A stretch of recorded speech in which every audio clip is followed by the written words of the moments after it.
Good morning St. Ava class and welcome to our last video. So today I'm going to start with our big book of the blue. Do you remember last time I said we're going to start with my favourite animal? Did any of you manage to guess which one it was?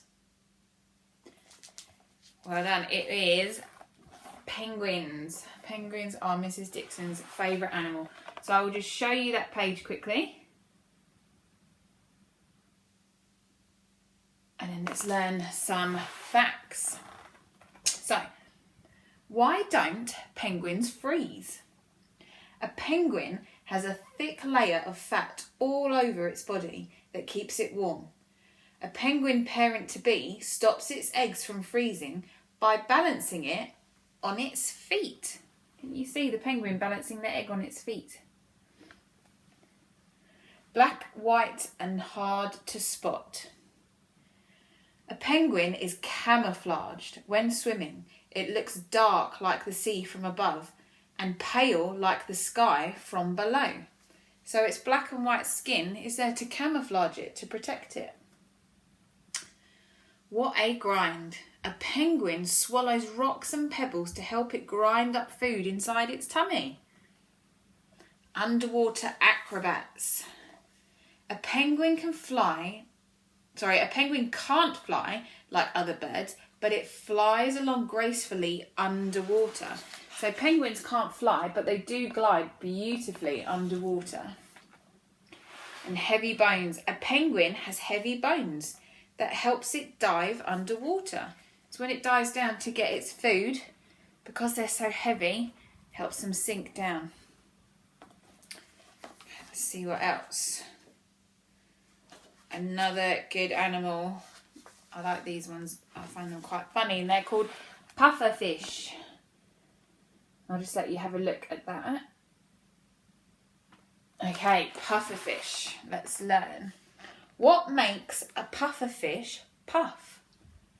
A pufferfish is slow, so it can't get out of the way of predators very quickly. To put off hungry passerbys, it takes in lots of water and expands into a spiky ball.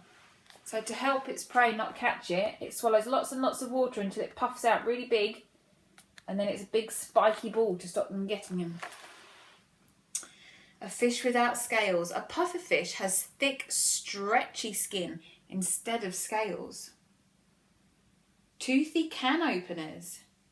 Beak-like teeth help a pufferfish to prise open mussels and clams and shells. So pufferfish can break open those shells to eat mussels and clams. In the blink of an eye, a pufferfish is the only fish that can blink. Its eyes can also move in 2 directions at once. So pufferfish are the only fish that blink like us. And its eyes can go in 2 directions at once. Can anyone do that with their eyes?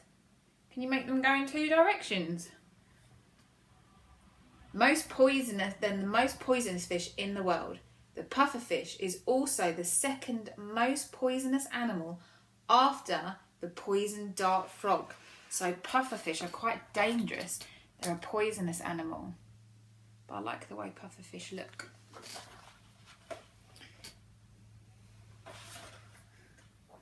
Next one, I'm sure this is some of your favourites, is dolphins. Now I know some of you did your fact books on dolphins, so you may know some of these facts. Why do dolphins jump out of the sea? Do you know? If you did your fact book on dolphins, did you find out why they jump out of the sea? A dolphin is very clever and loves to play. It enjoys racing others and seeing who can make the biggest splash.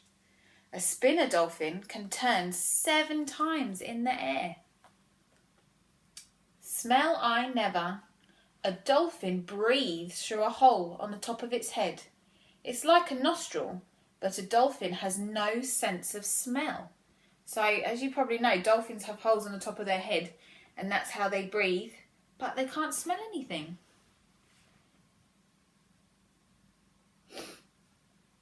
Hearing things. Instead of ears, a dolphin hears by feeling vibrations through its head and jawbone. Dolphin clicks. I don't know if you ever heard, but if you watch dolphins on a video, or if you've been very lucky to see an actual dolphin, they make this click noise. And a dolphin talks to its friends by making clicking sounds under the water. Half asleep. A dolphin sleeps by resting one half of its brain at a time. So it can split its brain in half and rest half of it so it can go to sleep. Right, let's have a look how deep our oceans are. Can you have a look at that and see the different layers? Okay, so in our oceans, let's start with the top layer. So in our oceans, we have the sunlight zone. And this is where you'll find most fish that you may have seen or we've learnt about. So most sea creatures live here. This zone is close to the surface, so it is bright and it is warm. So lots of animals like dolphin, fish, octopus, turtles all live in this top section of the sea. Then if we go to the next bit down, and to get to that next bit you would have to dive deep, deep down, it's called the twilight zone. And fish in this zone have large eyes to see in the low light. It is home to sperm whales, giant squid, lanternfish and viper eels. So this part of the ocean is much, much darker and colder as well because it doesn't have the sun. And then you've got the midnight zone. So the midnight zone has sea cucumbers, vampire squid and frilled sharks live here. They have flabby bodies to cope under the weight of the water. So when you get really deep down in the water starts getting heavy because there's so much of it above you. So you have to be quite a strong animal to survive down there. And then right deep, deep down here where it's really, really dark and there's no sunlight, it's called the abyss. The Dumbo octopus lives here, as well as lots of worms and snails. It is cold and covered in sludge that falls down from above. So right at the bottom of the ocean, it's very cold because there's no sunlight and it's all sludgy, not very nice. Okay, our last animal we're going to look at before we look at what our task is today, it's whales. Okay, so I'm just going to show you that page. Have a look. Let's learn some facts. So, why is a whale so big? A whale can grow to be very big because the water around it supports its weight. The blue whale is larger than a basketball court and has a heart as big as a small horse. It is bigger than the biggest dinosaur. So, if any of you have seen a basketball court, you'd realise how huge they are. So a whale is larger than a basketball court. Just its heart inside its body is as big as a horse. And it's bigger than the biggest dinosaur. I know some of you love to learn about dinosaurs. And a whale is bigger than the biggest one. That's how huge they are. Breath of fresh air. A whale breathes through a hole in its head. When a baby whale is born, its mum pushes it to the surface to take its first breath. The humpback whale sends messages to its friends by slapping the surface of the water. Peas in a pod. A whale lives in a group called a pod.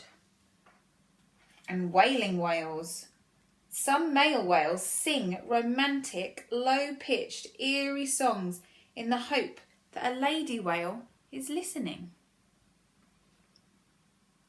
There's some great facts. So that was in the Big Book of the Blue, which is a great book for facts. And there's different types of these books for jungles, I think, and land animals.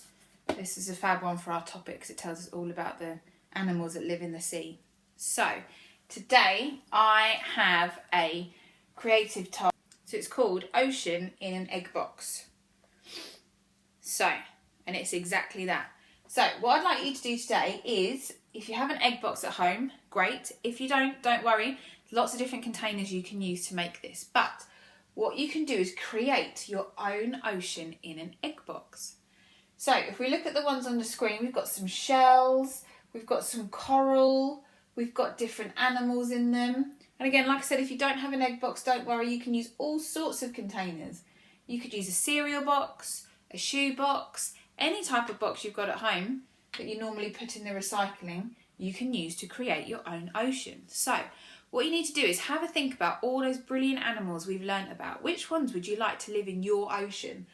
We've got some crabs, we've got some jellyfish, octopus, sea turtles. You could have dolphins, you could have whales, you could have pufferfish. There's so many animals you can include. So all you need to do is find a container. Anyone will do. You can paint it blue, like the ocean, and then you can make your different animals. And if I show you some ones here as well, just to show you some different ones. So you can cut the bits in the middle of an egg box that stand up. You can cut them out and you've got a sea turtle. They make great bodies. A whale or a dolphin with the water spurting out of it.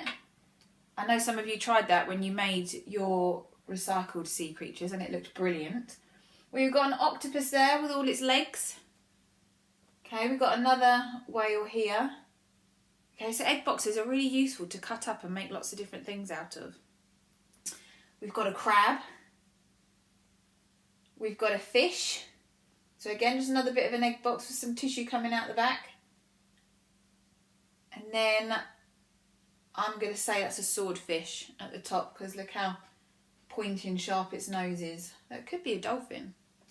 But have a go, see what creatures you can create, see what ocean scene you can create. And remember, it's your ocean, so you can put any animal in there you would like to. See if I can get it to move. Okay, you can put shells in there. If you're lucky enough to have been to the beach, you may have some shells at home or some stones you've collected. You may have some sand at home. Okay, so create your ocean egg boxes or whichever box you've got at home. It can be egg box, shoe box, cereal box, any box. And have fun, create your ocean. And remember, if you want to send me a photo, please do send it to our email address, which is stava@stjohnshorsham.school.